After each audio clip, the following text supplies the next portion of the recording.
What did Benjamin Franklin look like? Strongly built, rounded like a swimmer or a wrestler.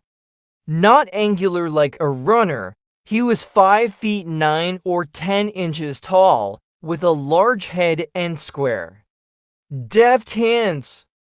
His hair was blond or light brown, his eyes gray, full, and steady, his mouth wide and humorous, with a pointed upper lip.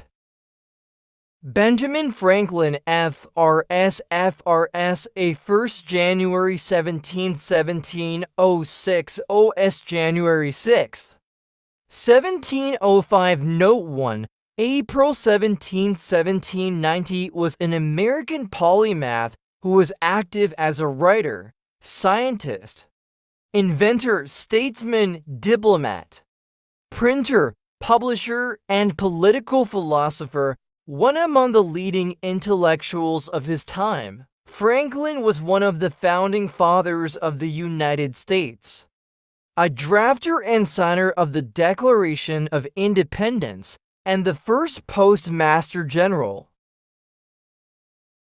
Ever prescient. John Adams rightly predicted that Benjamin Franklin would forever occupy an elevated position. In the American imagination, he was, after all, the man who risked life and limb to fly a kite in a lightning storm. He was well insulated, it turns out, and in no danger of being electrocuted. The eclectic inventor, scientist, author, and statesman who was lionized at home and abroad did not count John Adams among his admirers. Humble origins. Born on January 17, 1706, to a poor English chandler, a candle and soap maker living in Boston, Franklin was the 15th of 17 children. Franklin left school at 10 and began an apprenticeship in his brother's print shop at 12. At 17 he ran away, first to Philadelphia, then to London, then back to Philadelphia, where he set up a print shop and began to publish the Pennsylvania Gazette.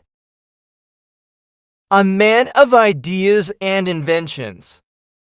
The creations and inventions of Franklin's adult life are legendary and far-flung. He published the oft-quoted Poor Richard's Almanac, established Philadelphia's first public library, and created both America's first volunteer firefighting company and the first fire insurance company. He opened the University of Pennsylvania, founded the American Philosophical Society for Scientists, and obtained a charter to start America's first hospital, the Pennsylvania Hospital.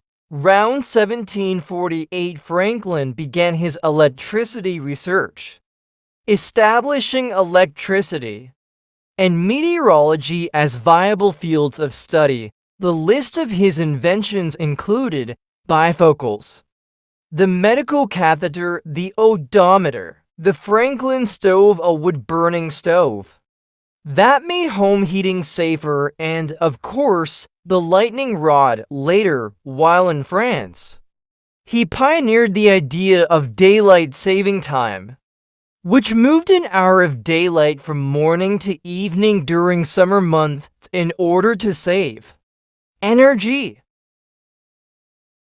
Politics and diplomacy.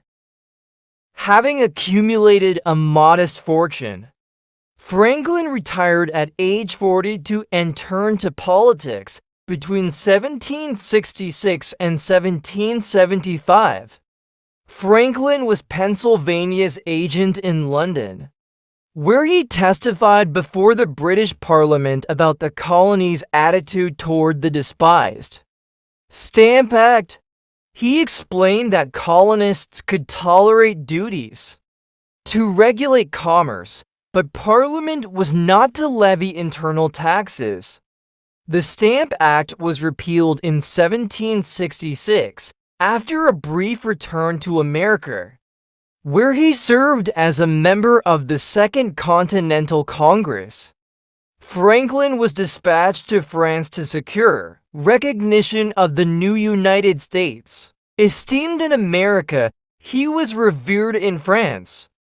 Shortly after Adams arrived in Paris, he wrote to Abigail Adams. His name was familiar to government and people, to kings, courtiers, nobility, clergy, and philosophers, as well as plebeians, to such a degree that there was scarcely a peasant, or citizen, a valet de chambre, coachman or footman, a lady's chambermaid or a scullion in a kitchen, who was not familiar with it. Women had taken to wearing a version of Franklin's trademark bearskin cap, and his likeness was everywhere. Franklin was seen as the quintessential American, ascending from humble origins, imbued with the endearing qualities of simplicity and innocence. Never mind that he had lived in London for 16 years. His superstar status served him well in his diplomacy. Founding Father Adams could not match Franklin's charisma. In 1777, the two men served on a joint diplomatic commission with Arthur Lee of Virginia, although they were meant to act together. Franklin had negotiated an alliance with France more than 2 months before Adams' arrival in Paris. Later, Franklin was named the first American minister to France. Despite their differences, Franklin and Adams eventually found a way to work together, and with John Jay, they negotiated the Treaty of Paris that officially ended the Revolutionary War. Of the Founding Fathers, Benjamin Franklin alone signed the 3 pivotal documents associated with the nation's birth: the Declaration of Independence, the Treaty of Paris, and the United States Constitution. The world stood still. Franklin's long European sojourn ended with his return to America. In 1785, with electricity explained and independence achieved, he turned his attention to the abolition of slavery. Before this goal could be achieved, however, Franklin died on April 17, 1790. The nation, and particularly Philadelphia, mourned the loss of its favorite son and paid him unprecedented public tributes. Adams, then vice president, watched the homages cynically. In a letter to his friend Benjamin Rush, he predicted that future generations would believe that the essence of the American Revolution was that Dr. Franklin's electrical rod smote the earth and outsprung General Washington, that Franklin electrified him with his rod, and thenceforward these two conducted all the policy, negotiation, legislation, and war.